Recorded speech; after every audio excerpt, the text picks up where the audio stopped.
السلام عليكم، ازيكم عاملين ايه؟ والنهارده هنعمل احلى قرص هتاكليها في حياتك. اللي هتعمليها في البيت دي ولا هتشتريها من بره ولا اي حاجه. انا كنت محتاره، ابني رايح المدرسه ومش عارفه اعمل له ايه، فقلت اما اعمل له القرص دي. عملت شويه ساده وشويه محشيين عجوه. انت ممكن تقدري تعمليهم لرمضان براحتك في اي وقت، المهم ان القرص دي تحفه وجميله. وبصوا، طريه طريان، كل حاجه موجوده عندك في البيت، مش هتكلفي نفسك اي حاجه غير شويه الدقيق اللي هتجيبيهم من بره بس يلا بقى، قبل ما نبدأ ما تنسيش اللايك الجميل بتاعك، وتنزلي ولو تعلقي ولو بحرف واحد، عشان التعليقات دي يا جماعة هي اللي بترفع الفيديو. والله ده اللي مخليني مش عايزة انزل فيديوهات، ان بلاقي التفاعل قليل خالص على القناة، فاحنا عايزين نتشجع كده. وقبل ما تطلعي من الفيديو ما تنسيش تحطي اللايك الجميل، وتنزلي لو بحرف واحد او من انو بلد انتي بتتابعيني تقولي لي تحت في التعليقات. يلا بينا نشوف هنعمل ايه. اول حاجة معايا كيلو من الدقيق كده، بحط عليه معلقة من الخميرة الفورية. كيلو من الدقيق بحط عليه معلقة من الخميرة الفورية، معلقة اللي هي بتاعة الأكل، ومعلقة من البيكنج باودر أو الكيك شيف، معلقة ممسوحة اهي، مش لأن هي هرمية، لأ، معلقة ممسوحة من البيكنج باودر أو الكيك شيف.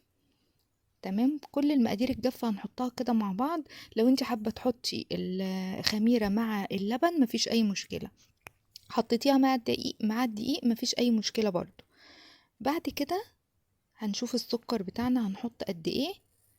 هنجيب الاول، بصوا السكر عشان السكر خشن بتاع التموين، فانا مرضتش ان انا احطه على الدقيق على طول، هيتنيه مخرز مش هيدوب معايا. فجبت شوية كده من اللبن او خض بتاع الزبدة او اي حاجة مادة سايلة عندك، بس يا لبن يا خض من الزبدة هيديكي نتيجة هايلة جدا جدا معاكي. حطيت كده 3 معالق من السكر، اللي هي المعلقة بتاعة الأكل، وابتديت إن أنا أدوبهم في شوية اللبن كده، وهركنهم على جنب على ما أحط بقية المقادير. دي قشطة بتاعة وش اللبن. أنا لما بغلي اللبن بغليه من بالليل وأسيبه على رف التلاجة، تاني يوم بقوم حاطة بقى إيه، شايلة الوش، حطاه في علبة وحطاه في الفريزر، فبحتفظ بيه كده. حطيت هنا إيه، حطيت نص معلقة من الملح. هنقلب كل المقادير الجافة اهي مع بعض الأول، وان شاء الله اسيب لك المقادير في صندوق الوصف. يبقى حطينا كيلو دقيق، حطينا معلقه خميره فوريه، معلقه ممسوحه من البيكنج باودر او الكيك شيف، نص معلقه صغيره من الملح، والثلاث معالق سكر دوبناهم هنا في اللبن. وجبنا علبه القشطه اللي خزن فيها القشطه بتاعت وش اللبن، خدنا منها معلقتين اتنين كبار، حطيناهم كده على الدقيق. وهنجيب بقى الكوبايه دي عباره عن ايه. الكوبايه دي بقى انت براحتك، حابه تحطي نص زيت ونص سمنه، تمام. حابه تحطي نص زيت ونص ربع زبده وربع سمنه، براحتك. المهم الكوبايه دي مشكله، انا مشكلاها نص زيت على زبده على سمنه. شكلتها كده وابتديت ان انا احطها على المقادير اللي عندي. حابه تحطي كلها سمنه براحتك، بس برضو لما بتحطي معاها زيت بتبقى حلوه جدا. فانتي الكوبايه هي بتاخد كوبايه من الماده الدهنيه، انتي بقى شكليها براحتك. انا مشكلاها من الثلاث انواع، زبده وسمنه وزيت.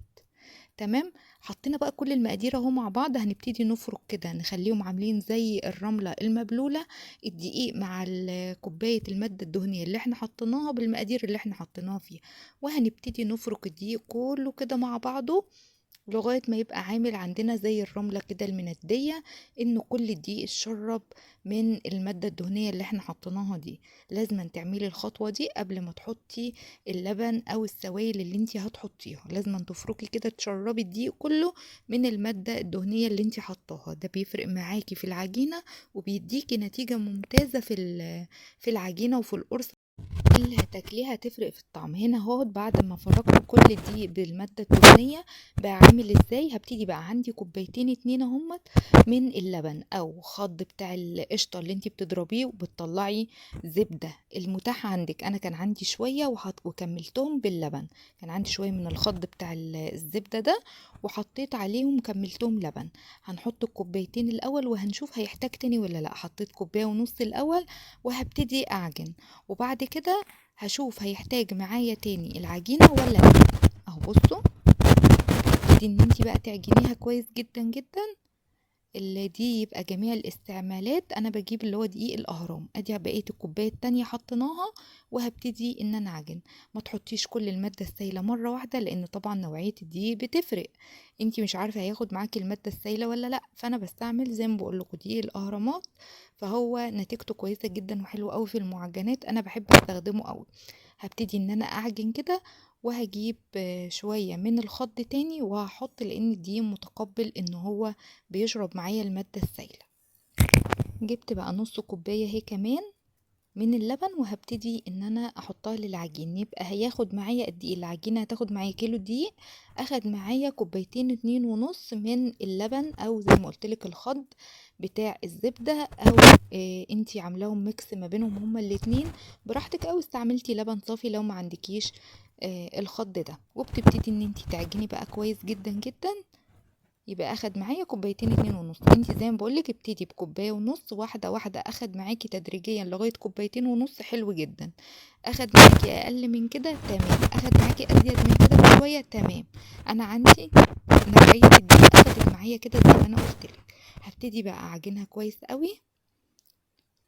لازم بقى ايه، تخدميها شوية في العجين، تخدميها كده كويس. لو عندك طبعا عجان هتحطي كل ده مع بعضه، وفي الاخر هتطلع النتيجة.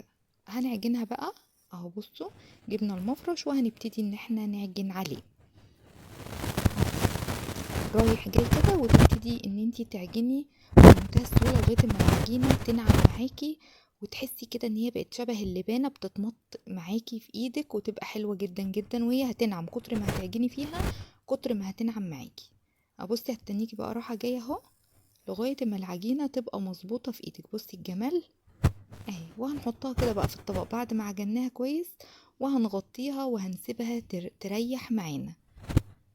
وهنبتدي احنا بقى نجهز الحاجة. بعد انا جهزت بقى العجوة، عملتها كور كده. وبعد ما العجينة ريحت معايا حوالي تلت ساعة، هبتدي ان انا اخد نصها كده بالشكل ده، وهبتدي ان انا اعملها كور. هغطي الباقية وهبتدي ان انا اشتغل معاه. هتفردي بقى كده العجينة، هتعمليها رول كده وتبتدي تكوريها اهي زي ما انت شايفة كده. هتقطعي بقى كور كده بسيطة، كل كورة اكبر من الليمونة بشوية، الليمونة اللي هي الكبيرة مش الليمونة الصغيرة. وهتبتدي تكوريها، وهنشوف مع بعض دلوقتي هنعمل ايه. انا بس بحب اقسمها الاول بالمقطع ده، وبعد كده ابتدي ان انا اشتغل بقى. كور كده اهي، يا اما على الرخامة يا اما على ايديكي. ونبتدي بقى، طبعا اول كرة عملناها هي اللي هنبتدي بيها، هنكور كل العجين ده مع بعض اهو. بصوا بمنتهى السهولة كده بيبقى ناعم وجميلة العجينة معاكي، مادام انتي خدماها كويس في العجين. كورتها كده، هبتدي بقى ان انا ابطط كده، اخد اول واحدة انا ابتديت بيها هتلاقيها ريحت. وهنجيب كرة كده من العجوة اللي احنا عاملينها. العجوة دي انا حطيت معلقة سمنة، وابتديت ان انا ادمجها مع العجوة، وبعدين كورتها بالشكل اللي انتي شايفاه ده. باخد كرة وبططها كده ما بين صوابعي، واحطها في قلب القرصة، والم عليها بقية العجين، وابتدي ان انا ابططها. فطبعا كل قطمة بتيجي تقطميها تلاقي فيها جواها من العجوة اهي. بتبططيها كده، ما تخليهاش رقيقة قوي، تخليها عالية شوية. وادي القرصة الجميلة معانا. هنبتدي بقى نحطها في الصاج. الصاج مش بندهنه اي حاجة، لان طبعا هو فيه العجينة فيها المواد بتاعتها كلها الدهنية، فاحنا مش بنحط في الصاج اي مادة دهنية خالص اهي. وبتبتدي ان انت تظبطيها كده في الصاج وتحطيها. هنبتدي بقى، انا ما بشتغلش بواحده، انا حبيت ان انا اوريكي واحده كده في الاول، لكن انا بقى بحط حواليا كده 2 3 4 على حسب اللي انا عايزاه، وابتدي احطهم مره واحده فيهم العجوه، واحطهم مره واحده. فبحس ان الطريقه دي بتنجز معايا وبخلص على طول اهو. بصوا العجوه ببططها كده ما بين صوابعي، بفردها شويه، وفي الاخر هقوم لما عليها العجينه كلها. طريقه سهله وبسيطه جدا، وبتلاقي العجوه في كل قطمه انت بتقطميها. بصوا بقى لازم تقفلي عليها بقى كده كويس، علشان العجوه ما تبقاش باينه من الناحيه التانية. بتقفلي كده كويس وبتضغطي بحيث ان انتي تقفلي عليها مفيش اي حاجة تظهر. بعد كده بتقلبي بقى العجينة وتبتدي ان انتي تبططيها داير ما يدور كده، تبقى مدورة بس ما ترققيهاش قوي، خليها عالية كده سنة اهو. بصوا بقى جميلة جدا جدا جدا، هتعجبك قوي الطريقة دي وممتازة ممتازة. وبعد كده هتبتدي ترصيها في الصاج بنفس الطريقة، هوريها لك دلوقتي اهو. بصوا انا بظبطها في الصاج بالشكل اللي انتي شايفاه ده. هخلص بقى كله واوريهولك الساده واللي هو بعجوه اهو. بصوا خلصت كل الكميه اللي معايا، في صاج كمان صغير اهو.